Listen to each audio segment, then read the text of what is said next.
Welcome everybody, this is the No Politics Podcast, the most dope, the most real, the most must-listen wrestling podcast in the whole motherfucking podcast world. I am your host, FakinNoMoves, one half of the team. As always, here with my co-host, WorkinGenius, and we're back. Season 1, Episode 1. What's up, WorkinGenius? What's up? Glad to be doing this. Season 1, Episode 1, ready to get it going. But they're probably wondering, like, what do you mean Season 1, Episode 1? I just was listening to you for like 30 episodes. We was talking about WrestleMania a couple months ago. You know what I'm saying? We started our following. We got the Instagram. And we got some listeners on the Instagram that always tune in, always interact with us. And they're probably wondering as well, like, Season 1. But like I said last episode, we're going to take this to the next level. So we decided, let's start fresh. Let's just do it as a new season. What better way, right? Yes, sir. Season 1 on iTunes. Exactly. Taking it to the next level. It's a fair point if you're wondering why it would be Season 1 after about 30 or so episodes on the SoundCloud platform. But we're still going to be on SoundCloud, but now we want to come at you from iTunes as well. So Season 1, Episode 1, No Politics Wrestling Podcast. We here. Yep. And it is what it is. So, we had a great week in wrestling and sports entertainment. We had Monday Night Raw. We had Smackdown Live. We have actually, let me correct myself. We have Great Ball of Fire, the pay-per-view, Great Balls of Fire, coming up. Okay. So, a lot of people don't want to say the title of this pay-per-view. I don't know why. I feel perfectly fine. Great Balls of Fire. I've been calling it the next pay-per-view. Like, quote, unquote, I just say, at the next pay-per-view. That's all I say. If I have to type it, at the next pay-per-view. At this Sunday's pay-per-view. I never want to have to type out. And what I've been doing now, though, so I'm coming around a little bit, is I've been typing out GBOF. So yeah, a lot of people have. Yeah, it's. I don't like the name at all. I just say Great Balls of Fire emojis. That's my thing right there. You know what I'm saying? You already know what it is. Once I put that emoji, it's Great Balls of Fire. I mean, I guess it lessens the burn, no pun intended, somehow. But I don't know. The way I see it is, it's just hard to take that serious. Especially, like, it was one thing when it was just the name. But now, like, the theme song is Great Balls of Fire. Like, it's the whole thing now. And it's terrible because I'm looking. But that's the song. But right? I'm looking forward to Samoa Joe, Brock Lesnar, two beasts going at it, the Beast and the Destroyer, and here we got Great Balls of Fire. Like, come on, like. But you know what's the crazy thing, and you know I always got to give the flip side, like the other side of like how things are. When I see Brock Lesnar and Samoa Joe go at it the way they've been going at it, I think Great Balls of motherfucking fire. These motherfuckers are coming at each other.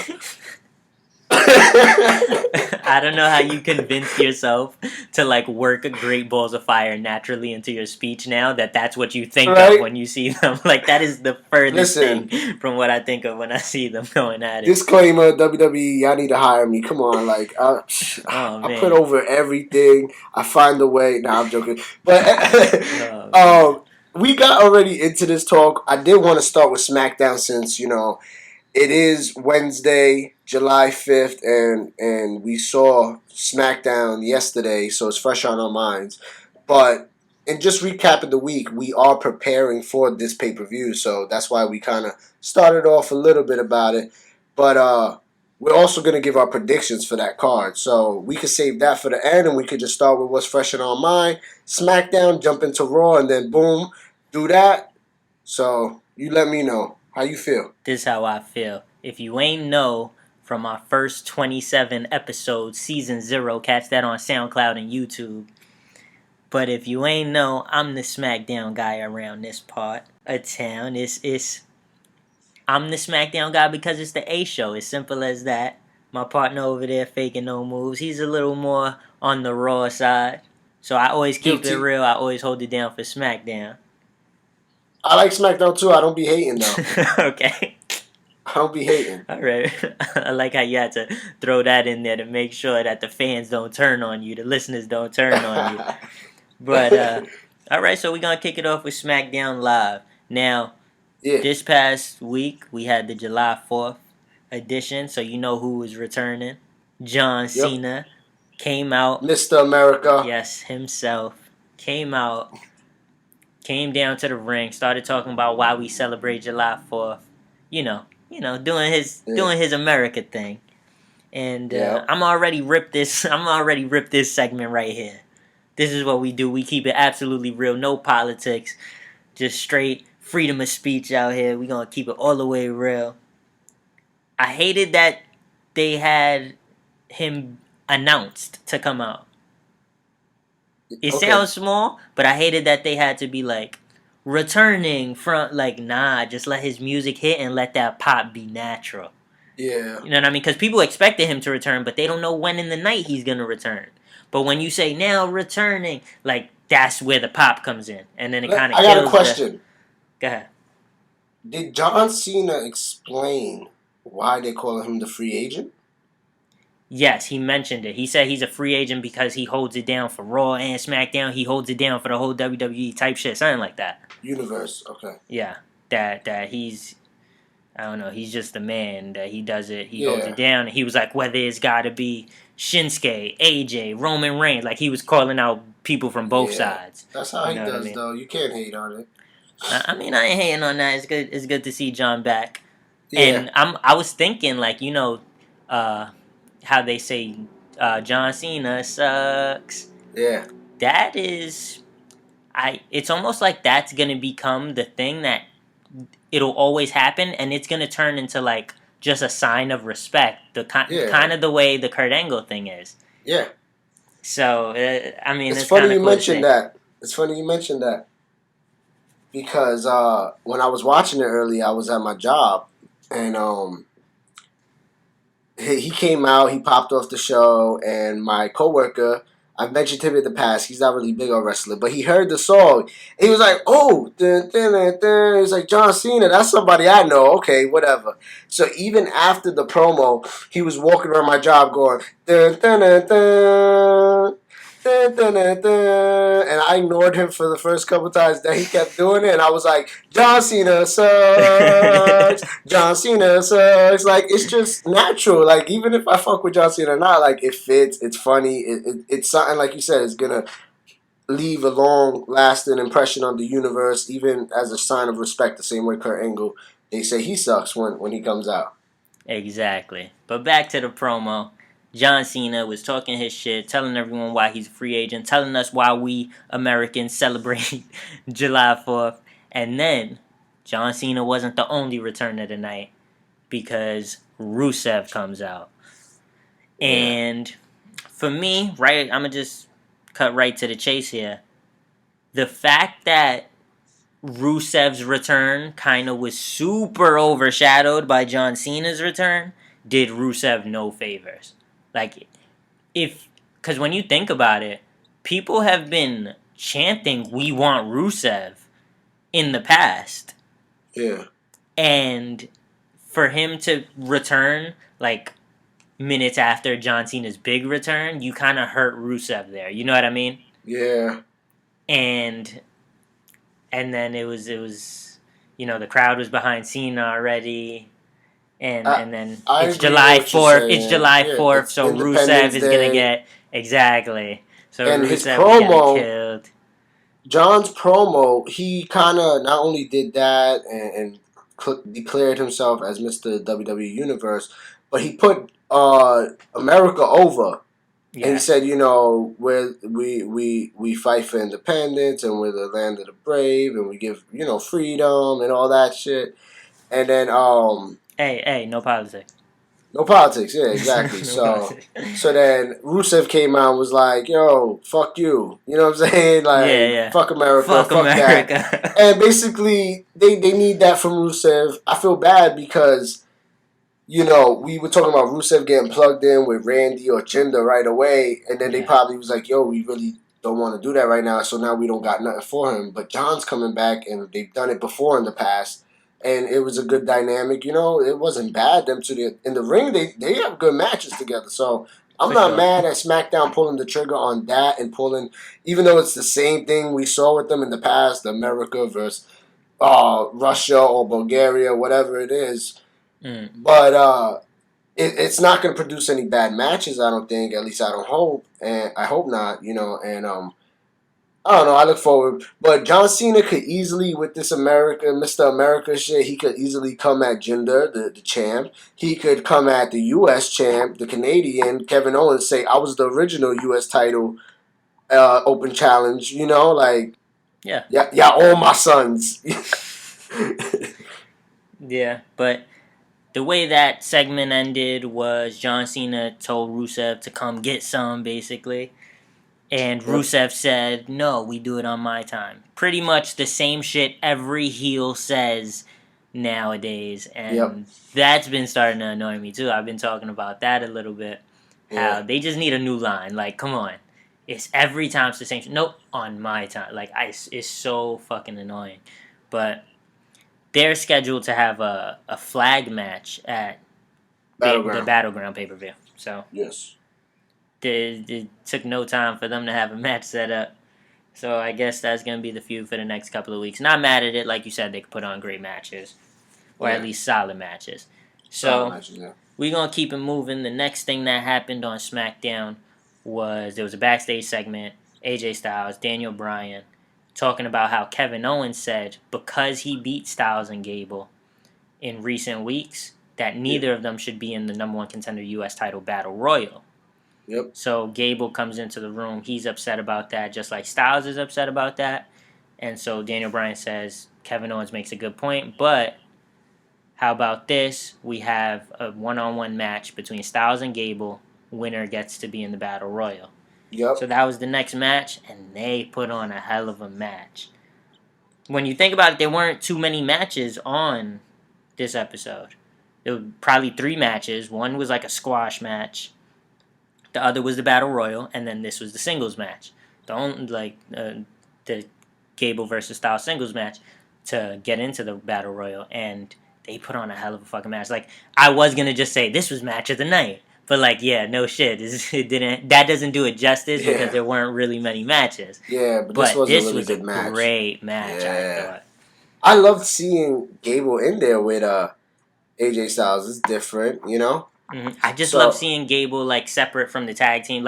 I love the tag team together, American Alpha, but it's cool to that. Just because they're not on as a tag team, it doesn't mean they can't be on TV at all. You're right. So, and we know Gable's a hell of a wrestler. Yeah. So they put on a hell of a match. Ultimately, AJ Styles comes out with the victory. They both had each other. Gable had him in the ankle lock at one point. AJ comes back with the calf crusher at another point. There was a lot of dope sequences in this match. Yeah. AJ wins as expected. He's in the Battle Royal. Of course. Yep. Yeah. I think you summed it up excellent. Thank you. So, next up we had Naomi and Lana again. Oh, man. For the third fucking time in 3 weeks or 2 weeks, it feels like. Yeah. And Naomi beat Lana in 4 seconds. I wasn't mad at Naomi and Lana and it happening. But the end, I don't know, because I like the finish how it was real quick in that submission. She tapped, whatever. Plus, they showed that there was controversy that maybe her shoulder was up in the last match. Mm-hmm. But the weird shit that just made no sense was I don't know, fucking Tamina coming in and just staring them down, and telling Lana get up and come out. I actually liked that part. And the only reason I did like that part was because it was so random and mysterious.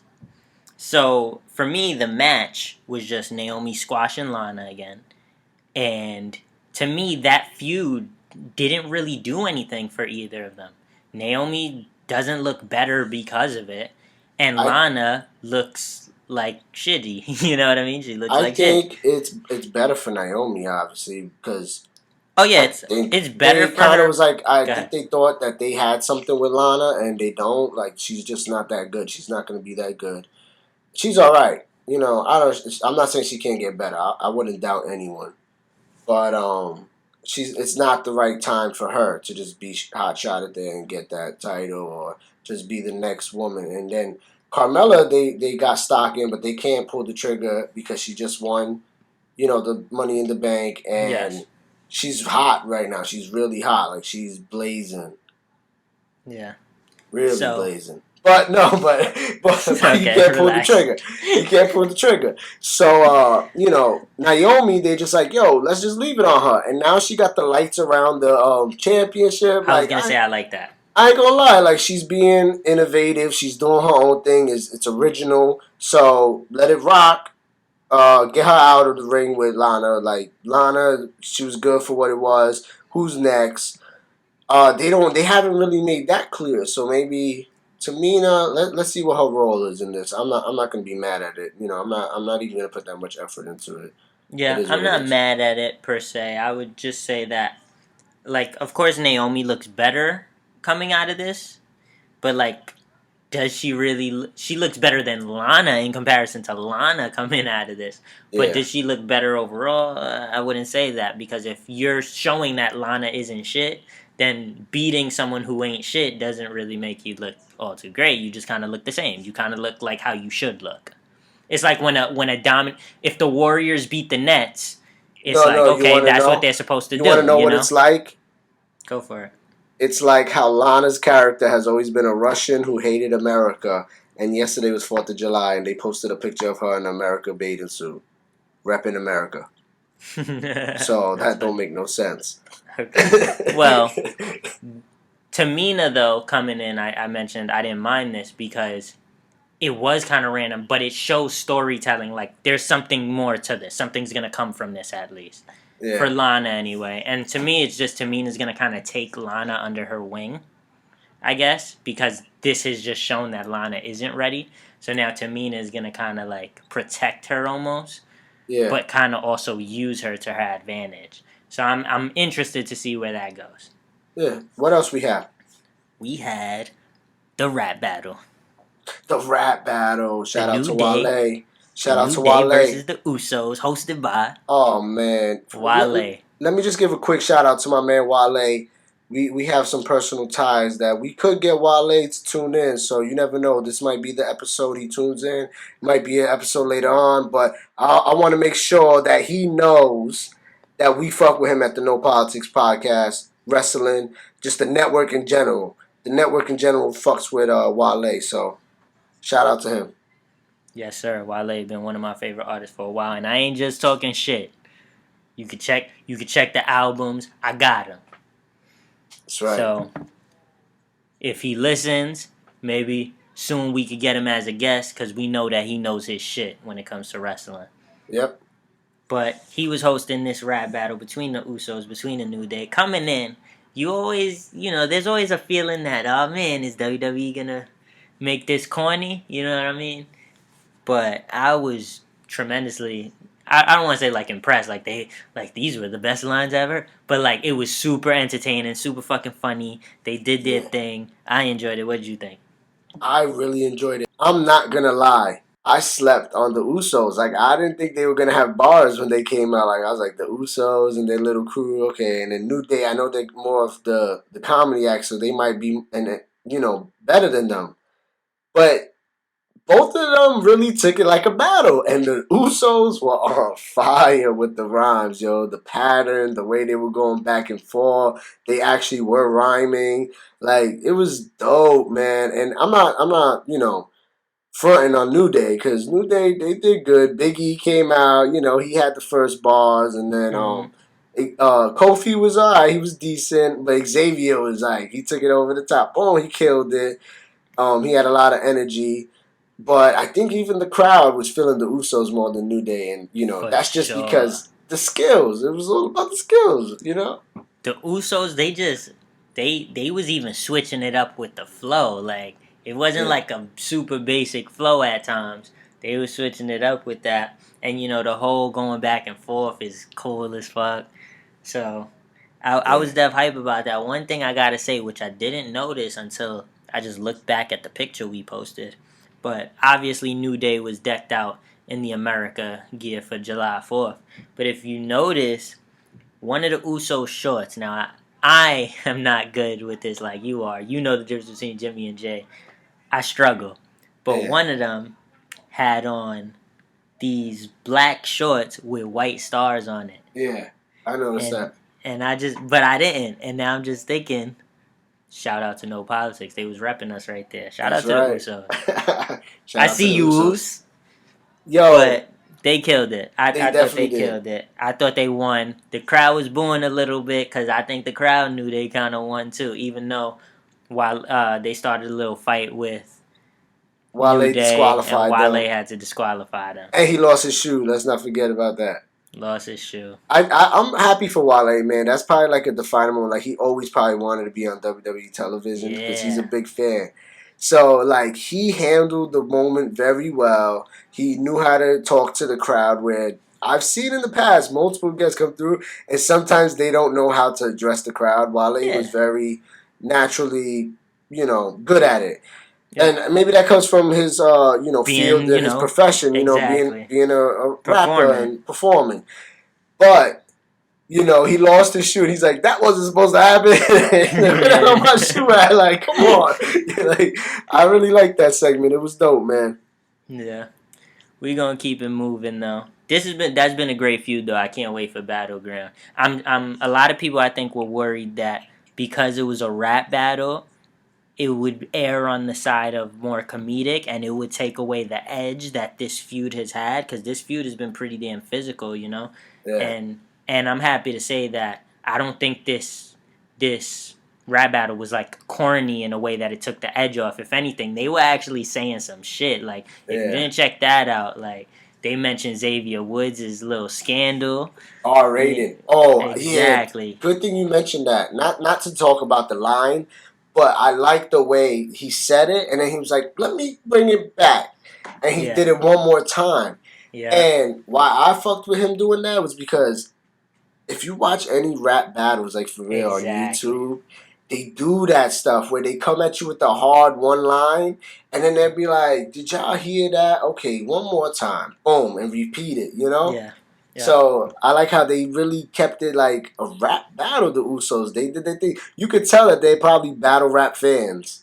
Exactly. And they've probably done this backstage like, come on, the New Day vs. Usos, let's do it. Like, Yeah, and them, starting that little fight at the end was the perfect way to end it, I thought. At first I was like, because the Usos, the crowd was definitely fucking with the Usos more. But at the same time, ending it with that little scuffle shows that, like, they still not fucking with each other. Like, yeah, this was a little fun and games type shit where they was going back and forth at each other, but, these teams still want to go at each other. So I thought that was a good way to end it. Yeah. We also had, I don't even want to talk about this too much, a segment where Carmella and Ellsworth were out in the ring, and Daniel Bryan came down. I thought Carmella did amazing on the mic. Oh, yeah. You know how I feel about Carmella. I think she doesn't get the credit she deserves. Yeah. And for a while, she wasn't even getting a pop. Now, because of the whole Money in the Bank thing, she gets a lot of heat, which is good because anything is better than nothing. And now that she's got the heat, now she gets responses and reactions when she's on the mic, which is good because her mic work in the past has been dope, but she wouldn't get any real reaction sometimes because people just didn't really fuck with her. So I'm glad people are actually paying attention now because she's been killing it on the mic for a while. This goes back to the feud between her, Natty, and Nikki Bella during that time where I thought she was killing it on the mic. So I'm definitely happy for her.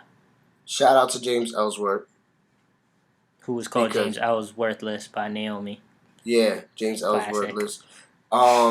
James Ellsworth has done his job.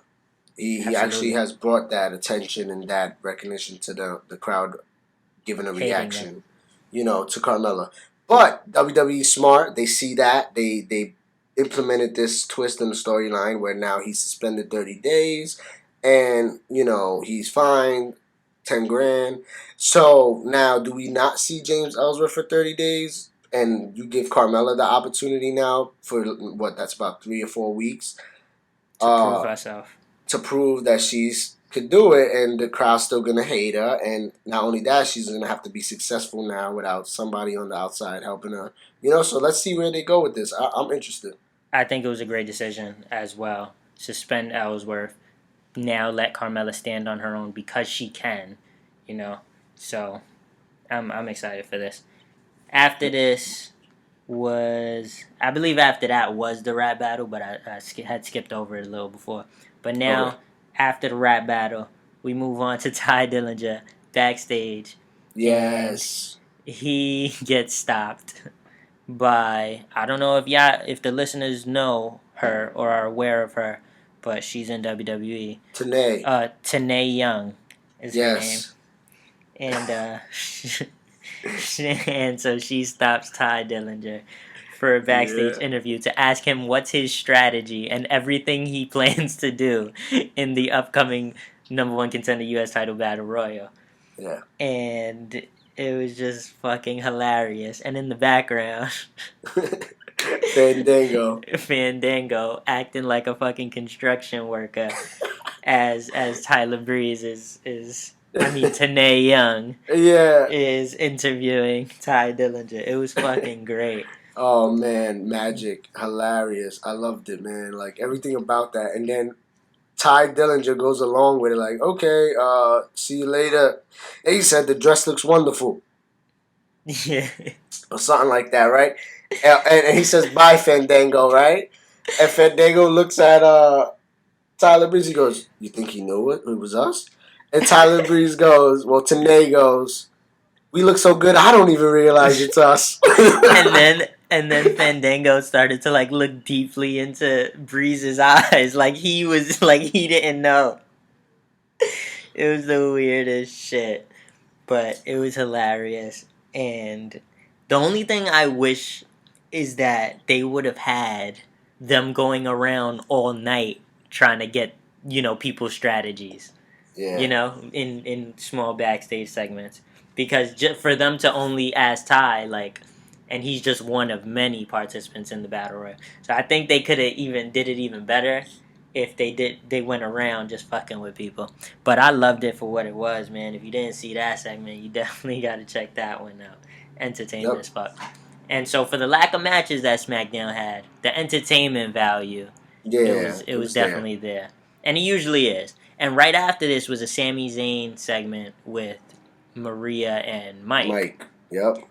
And that was kind of funny too, because you know how Sammy gets when he runs into people backstage. Yeah. He just starts going off. He's a motor mouth. And then his song started playing, and he wasn't even ready, and he had to run out late.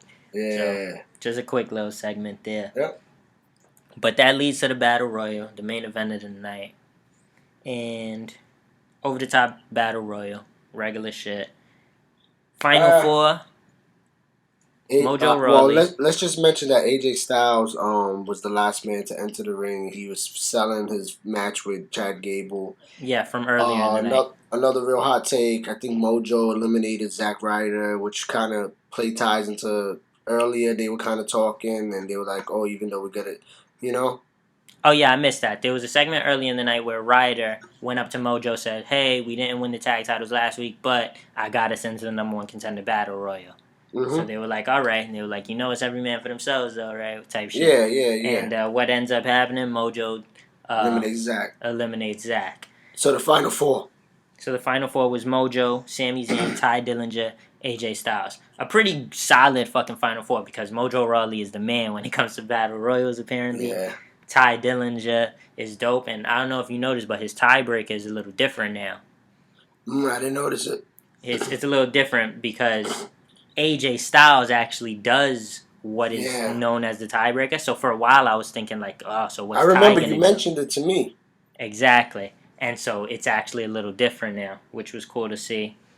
And so Ty was there, Sami Zayn was there, AJ Styles was there. All good company. And Mojo gets eliminated, and then Ty tries to eliminate both Zayn and Styles.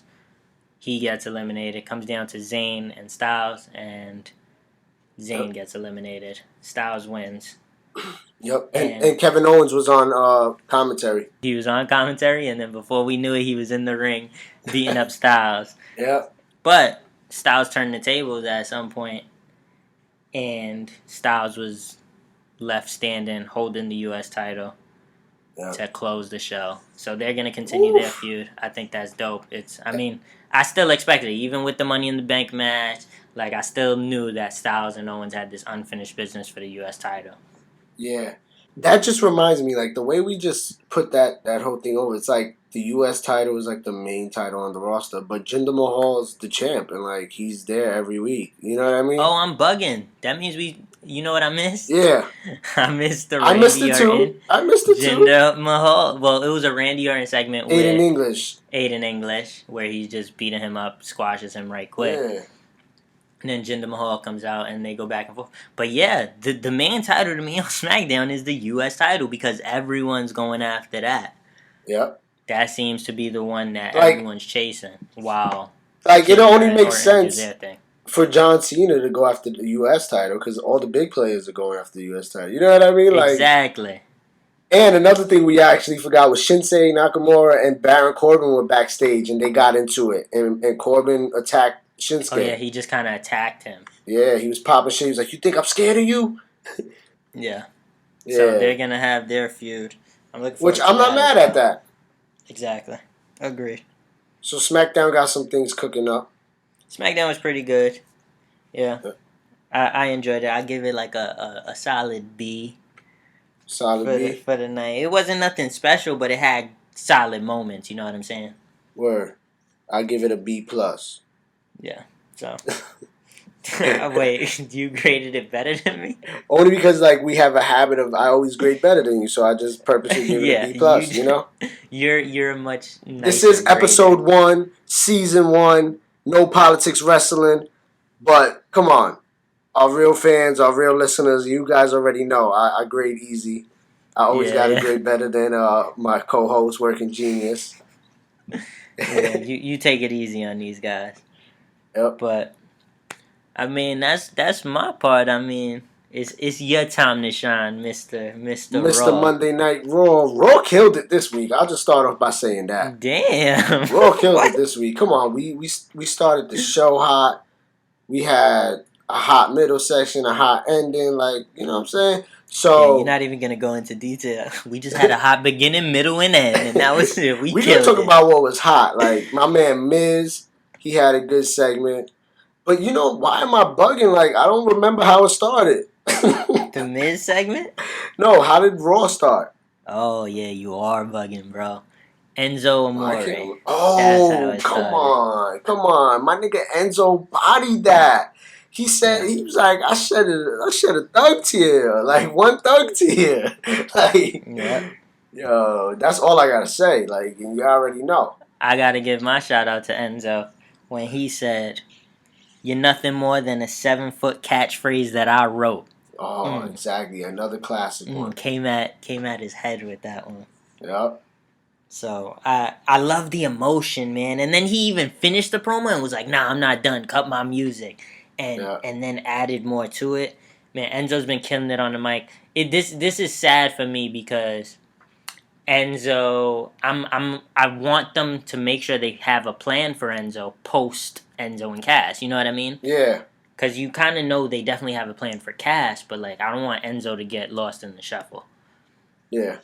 But let's not run too deep into detail with the Raw card up and down, because what we're going to do right now is we're going to get into our Great Balls of Fire predictions. We're going to go match by match up the card, and as we go match by match and pick our winner, pick the predictions, who's going to win the belts, whatever the fuck it is, we're going to allude to what's happened in the past couple of weeks on Raw. So we'll definitely get into Raw in the mix of making our predictions. How's that? Alright, so how you want to do it? You want to start from least significant?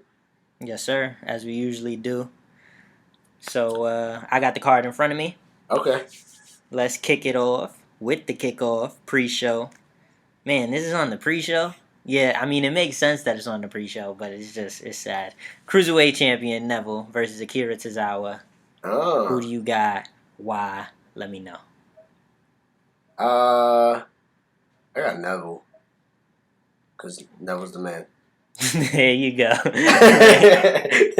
I mean, I'm feeling the same way. If anything, I guess like Titus Brand and Apollo Crews, you know, they could play a role, but Neville's not losing this title.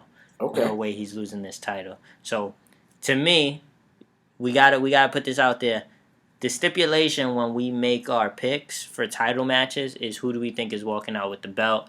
So just in case there's like a DQ where maybe Neville doesn't win, but he keeps the title. So I got Neville keeping the title. I can see where Akira Tozawa, ends up winning by DQ, or like Titus Brand feels disrespected by Neville or something, and they attack Neville, costing Tozawa the match. Like I could see some bullshit or something like that. Either way, though, whether Neville wins or loses, DQ, count out, whatever the fuck, Neville's walking out with that title. I can also see Neville fucking him up and making him tap. Okay, so you can just see Neville just being dominant. All right. And walking out with that title. All right. So next up, let us go with, and this is sad, when we do least significant to most significant, this is just my preference, So maybe you can disagree on the order I go in, but right here, I'm going to go with Bray Wyatt versus Seth Rollins. Oh, okay. Okay. Well, I don't know how you feel about me saying it. It's close to the bottom in terms of significance. But who do you got? Why? I didn't even know they had a match. I thought you were going to say Goldust and R-Truth. Nah. I'm just fucking around. Even if they were on the card, I might have left them off the card. So. How about they were off the last card and we put them on the card? We put them on the card. Yeah. But I don't mind, man. Whatever order you want to put it in, put it in. Seth Rollins versus Bray Wyatt. This is an interesting one. It looks like Seth Rollins is going to get the better of this one. I don't know, man. It's kind of weird because I thought Bray Wyatt was going to feud with Finn Balor, but hey, whatever. So I understand why it's number one for the main card, like, in least significant, because shit came out of nowhere. Yeah, exactly. The fact that you didn't even know like they were having a match. This feud has just been a lot of like, I'm gonna prove to you, Bray, that you're not a god, and Bray is like, I'm a god, and you disrespected me, and it's just so. Like, I hate to say it because I love Bray Wyatt and I love Seth Rollins too, but just this feud, I don't get it. I don't know. It's just, and it's sad because Bray Wyatt, who should be built up, the reason I feel like Bray Wyatt is just Bray Wyatt talking about how he feels disrespected and he's a god again, is because it never amounts to anything, and now, to me, there's no way he wins this match. I would love for him to win this match, but I got Seth Rollins. Reason being, Seth Rollins is the 2K18 cover athlete, and they love Seth Rollins, and he's gonna beat Bray Wyatt because Bray Wyatt always takes L's. Like, it's Bray unfortunate. Wyatt takes L's, but exactly he got W's outside of the ring because I don't know if we spoke about this. Oh man, my man's cheating with JoJo on the low. First of all, so it's hard to call that a W. I know it is. Let's call it a stalemate. Let's call it a stalemate. Real fans know what's up. He's losing. Know what's up, though. Shut up. This is terrible. But we all know politics, so let us keep it real. But this is terrible on one side. It's pretty amazing on the other side when you think about it. Let's leave it to the listeners to decide what side is what. But I know what I think. Yeah. You know what you think. But, oh, man, you just threw my whole shit off. All right. I got Seth Rollins. Bray Wyatt takes this L. And let's keep it moving. All right, next up, Intercontinental Champion The Miz versus Dean Ambrose. My man, The Miz, man, he's been on fire. His promo this week was ridiculous. He said, I make the title belt relevant because, like, that's what I was born to do. Like, that's what I do with everything, And Dean Ambrose is just one of those guys. We thought he was going to be the guy in the Shield. And, he was supposed to be the next Roddy Piper. But he just doesn't know what to do when the opportunity's given to him. He kind of went at his life with that shit, That's what I love about The Miz, though. He knows where to push your buttons. Yeah. And I don't even know, to me, sometimes I'll be thinking, damn.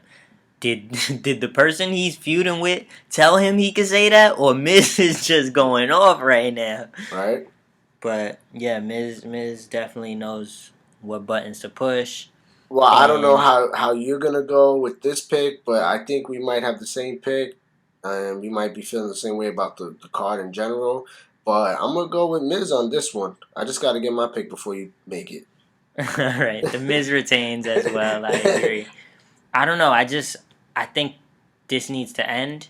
I know if Ambrose beats Miz, that means Miz has a rematch clause. And this feud, it just feels like it's gone on forever. This is like the first match they're having. They had the one match where it switched hands, and that's it. But this has been going on since the Superstar shakeup. Yeah. So that was in fucking what? April? Yeah, they put time in with their. Yeah, and I mean, this feud has had good moments, courtesy of The Miz, because The Miz has had the whole broken clock thing, the Miz Bear thing. Like, there's been dope moments. You know, he's come up with the Miz Taraj now. Like, Miz has done some things. You know, he had the LeVar Ball segment last week. Yep. Cleaned it up this week because I'm sure there were people feeling the type of way about that. Personally, I wasn't, because that kind of shit doesn't bother me. Yeah. You know, like, but The Miz has had good moments in this feud, and he's the one that's been carrying this feud. And so, to me, he just needs to retain this title. The Miz is like, it's almost like he needs to have that IC title. It just feels right when he has it. Word. All right, moving on. Let us go with the women's title. Alexa Bliss, the champ, the goddess, Sasha versus Sasha Banks. The boss. Go ahead. Talk to me. Man, this is another one of those where I'm just like, okay, Sasha last pay-per-view was part of the cruiserweights. Now she wins I guess, what was that match last week, the week before, that she qualified for the number one contender spot? It was like a fucking thing where freaking Nia Jax beat the other girls, and then she it was a gauntlet match. A gauntlet, exactly. So she wins a gauntlet match. She's in the title picture. I still don't see her winning. I see Alexa being Alexa and continuing to reign as champion, women's champion. The one thing I will say is that there was a tag match on Raw, and Bayley ended up getting hurt, and Sasha had to be a handicap, and she got the W, so that was cool. Like, it was impressive.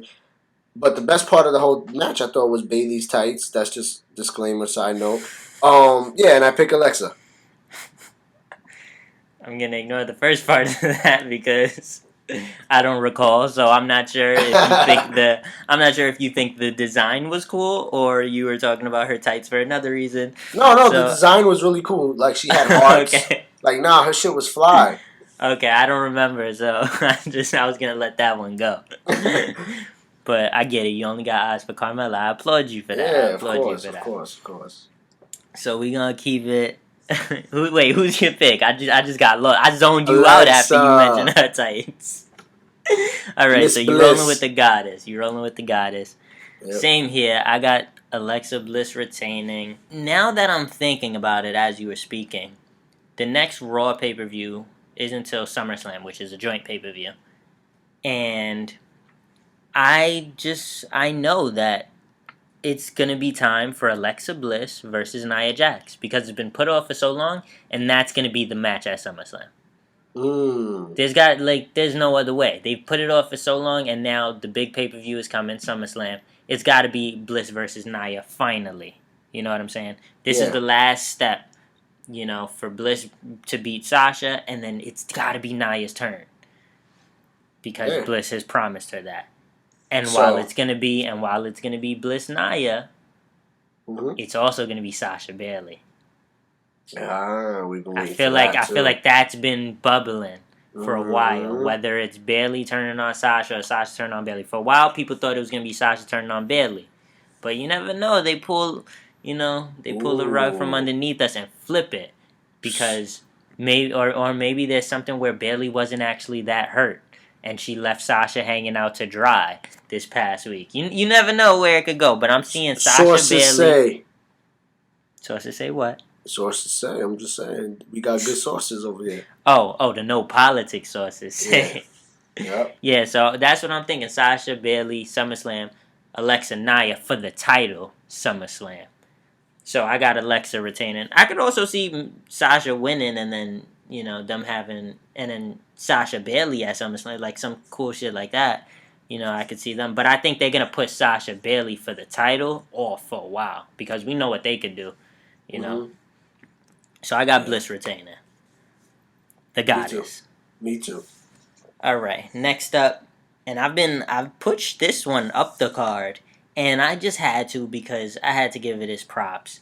Enzo Amore versus Big Cass. There's nothing on the line, no titles, you know what I'm saying? But this feud to me has just been it's been built so well, and it's had me paying attention, and every week I was looking forward to it on Raw. Yeah. So, Enzo, Big Cass, who do you have? I think this is gonna be easy, but Enzo Amore. Nah.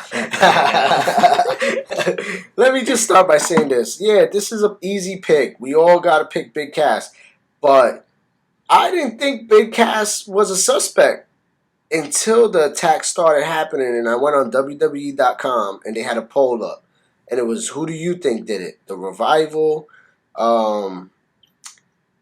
someone else, or Big Cass? And I'm like, why would Big Cass be on there?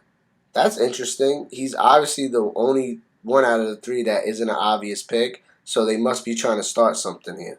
And boom, it's exactly what they did. The only thing I've seen people outside of us who have spoken about the storyline say is that all these weeks people were getting attacked and Kurt Angle didn't know who did it, but then the one day one week he's like, I'm gonna find out, and then next week he goes to say it, and then Corey Graves just like, well, I have footage of, you know what I'm saying, like, damn, like, Corey's your man, you should have been known, because Corey's been talking to you all this time about your problems. Yeah. But I still look forward to the feud. I love the mic work and just basically the emotional connection that they have drawn, since now Big Cass really is the person. He was like, I did it. You just writing checks, your ass can't cash. You know what I'm saying? Like, you held me back. I've never had a title because of you. You know what I mean? So I love that he threw that in there because, that's been a story with Enzo and Cass, is that for a tag team that was as hot as they were, and that's so loved in NXT, they never won the NXT tag titles, and then they came up to WWE, to the main roster, and I guess at Mania we thought it was finally going to be their moment, but the Hardys returned, and they also never win the Raw tag titles.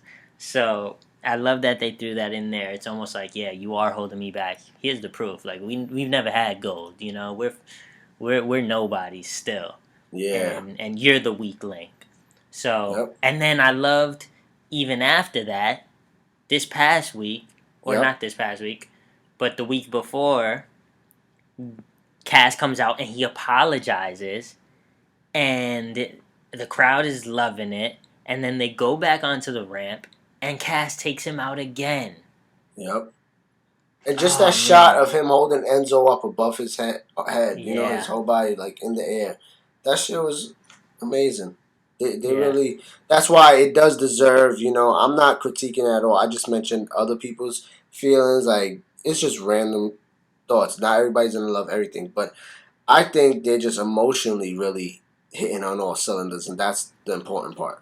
Yeah, I mean, the mic work has been great. But I even loved, like you mentioned a little bit, the build to it, like who is attacking it, the whole feud since the attacks to the red herrings with the Revival being in the background, like, that was all very, very well done. The whole Big Show thing playing into it, just, it was all very well done. The mystery behind Graves being involved. And then the Big Cass shaking Graves' hand when Graves said, before the night's over, I'm going to shake the hand of the person who attacked Enzo, or some shit like that. And then Big Cass offers his hand to Graves. Like, it was all really, like, just very well done. And then they finally Cass admits it, or gets caught. And then the mic work since then has been beautiful. It's all just been very well done. That's why it's so high up on my card. But the match result is going to be Big Cass, and I think we can all agree on that. Yeah. So to move on, we got 3 matches left. 30-minute Iron Man match. Raw Tag Champ Sheamus and Cesaro versus the Hardy Boys. First ever tag team Iron Man match. This is gonna be dope. Yeah, just because of that stipulation alone, like, never been done. History's being made again. Hardy Boys seem to always make history. I want to go with the Hardy Boys winning, but I don't know. This is a hard one, man, because I don't see the belt flipping and flopping, but I know Matt couldn't have the belt because, you know, he recently had a baby. So I wouldn't be surprised if they give it right back to the Hardy Boys and they become, I think, the eight-time WWE Tag Champs? Damn. So I'll give it to the Hardys. Wow. Okay. So I think this is going to be the first one we choose different on then, because I think a 30-minute Iron Man match is like the perfect way to end the feud. You know, it's an Iron Man match, so 30 minutes, you're racking up some falls there. So it's like the ultimate, like, you win in an Iron Man match, that should be the end. But then again, SummerSlam's the next pay-per-view, and what other tag teams are there going to be? So I could almost see, like, the Hardys winning, and then, you know, they have another rematch at SummerSlam. Maybe something like a ladder match, which is the Hardys' fucking specialty, and the Hardys retain. So also, I can see the Hardys winning, and then the thing that's bothering me is when I look at this card, I have all the champions retaining. Yeah. And I don't like that. And that makes me want to go Hardys. But I'm going to go with... Oh, man. Damn, I wanted to go different, but now I feel like I can't. Because I feel like I just made a brilliant case for the Hardys. Right? Shit, I hate when that happens. I mean, it doesn't matter, man. Pick your pick. Follow your heart. My heart says the Hardys, but fuck you. I'm trying to win. Sheamus and Cesaro. Wow, okay. I hate to say it. Before we move on, because you know what? Wait, no. Because you know what?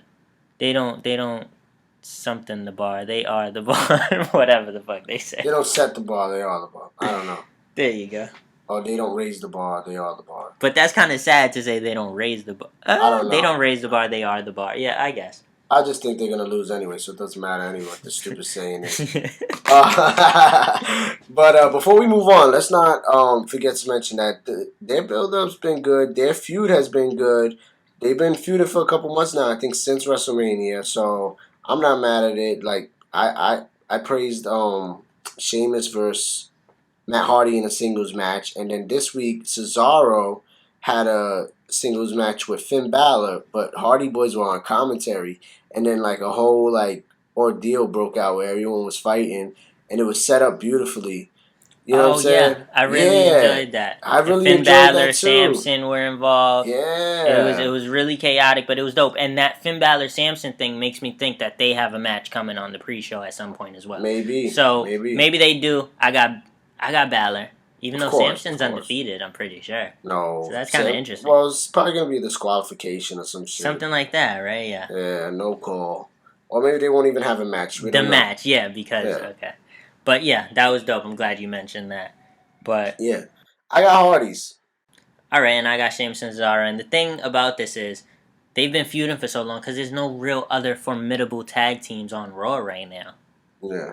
But then, I remember the Revival are ready to go, and they're itching for a feud. So you know what? The Revival, they coming for them titles next. Hey. And you know what Sheamus and Cesaro does that I don't like? They be clinking their titles. And there's only 2 people that should be clinking those titles, and it's the top guys, the Revival. So, but like I said, the Hardys, the one thing that they do is they make history, and they want to face all the best tag teams in the world before it's all said and done. So Revival Hardys, boy.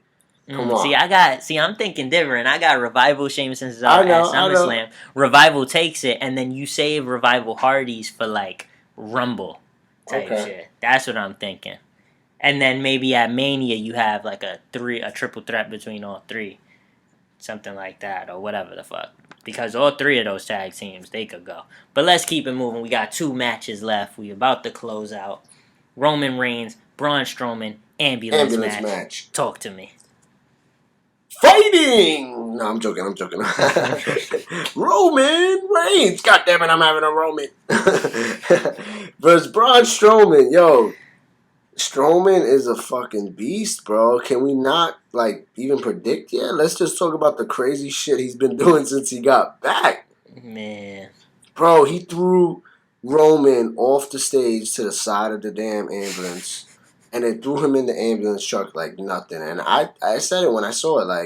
I said to myself, damn, well, that was easy. That's the match right there. Why even have an ambulance match? This nigga, he just fucked him up and had it easy. But I'm interested in it. Something's got to give. There got to be a twist or a turn in this match. I'm hoping to expect the unexpected. I have been a big supporter of Braun and Roman feuding for a while now. Yeah. I always say they have great matches. This is a hard one. I gotta go Braun. Braun is gonna get the W. One thing I can't deny, as much as I dislike the booking of Roman, this feud can go down. When we look back at WWE and we look back at the career of Reigns and Strowman, this is gonna be a big time feud. Because it's been going on for so long, and it's these dudes hate each other, and they cannot move on until they're done, until one of them is dead. That's what it seems like. And I love Braun every time there's a fucking camera on him. My man went up to Kurt Angle this past week and was like, I just want to know what you're going to do when Roman Reigns can't make it to his match on Sunday. I put him out already. And I obviously knew it was set up for Roman to return that night because, look, Braun's talking how he thinks he's not even going to make it to the match on Sunday at the pay-per-view. But Roman's already ready to go tonight. I knew that was coming. But I just love, the confidence and audacity of Braun. And then during his match with Apollo Crews in the main event, which...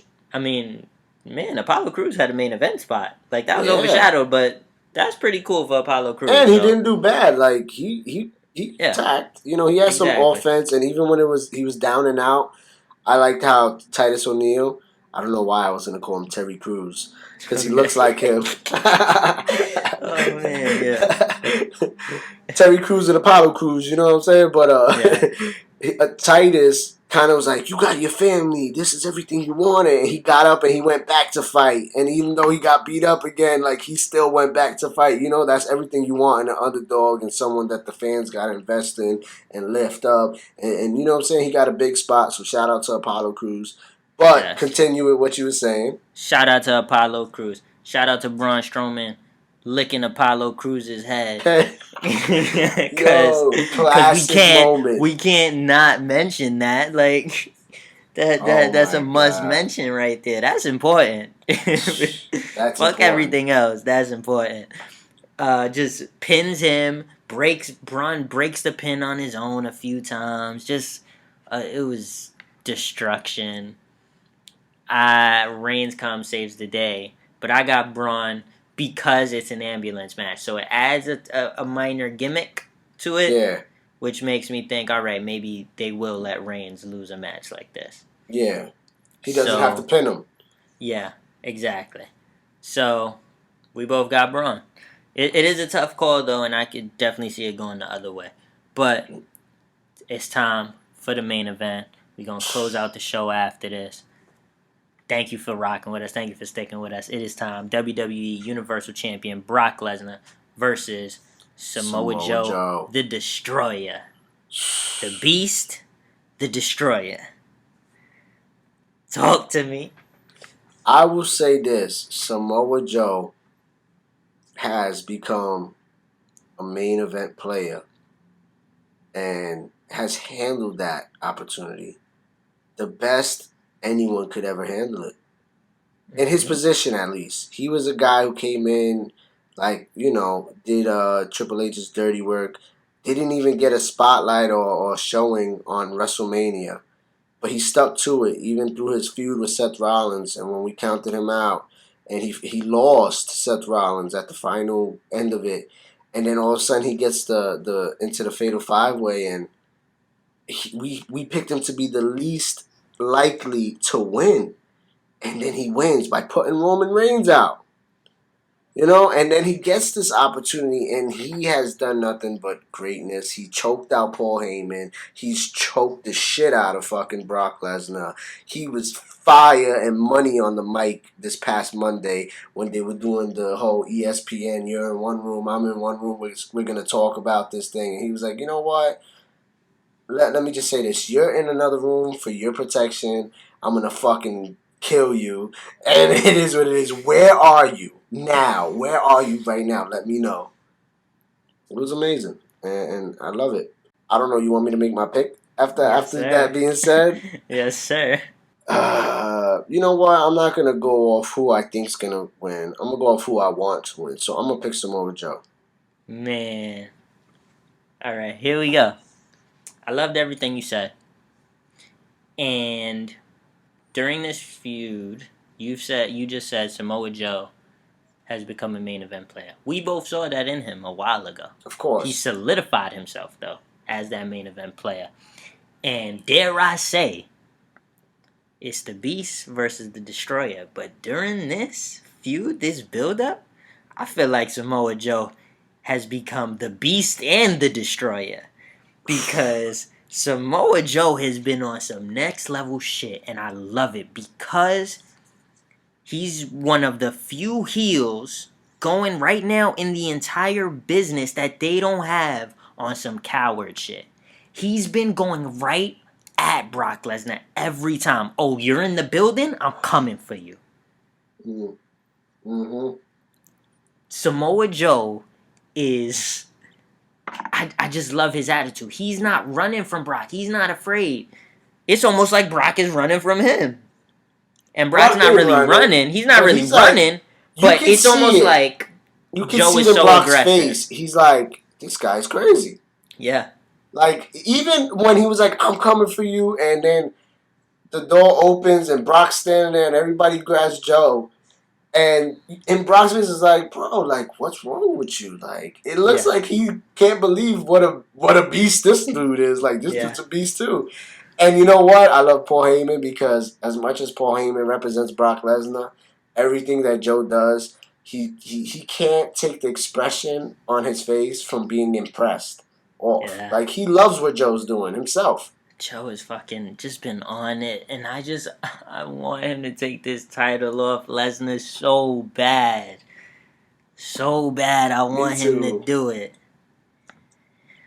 And that Great Balls of Fire, Joe takes the title off Lesnar. He better take the title off Lesnar. Let's get it. That's my pick. I'm going Joe, and a lot of it is just because of overwhelming feel.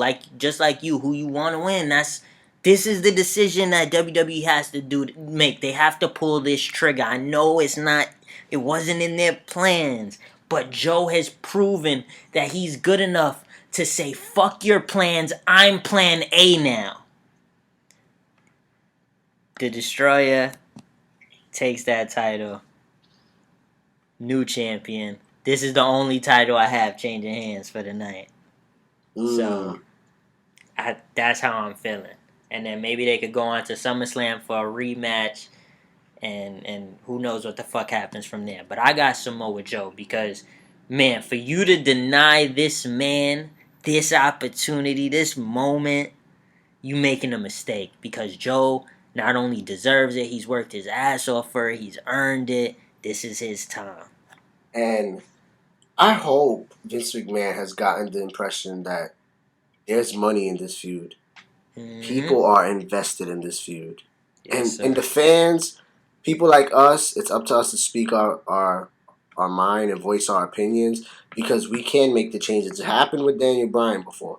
And if enough people are invested and show that they want this feud to continue, WWE might have to make it plan A. So, I'm excited, man. Same. We got a huge pay-per-view coming up Sunday. That's been our show. Thank you for listening. Thank you for rocking with us.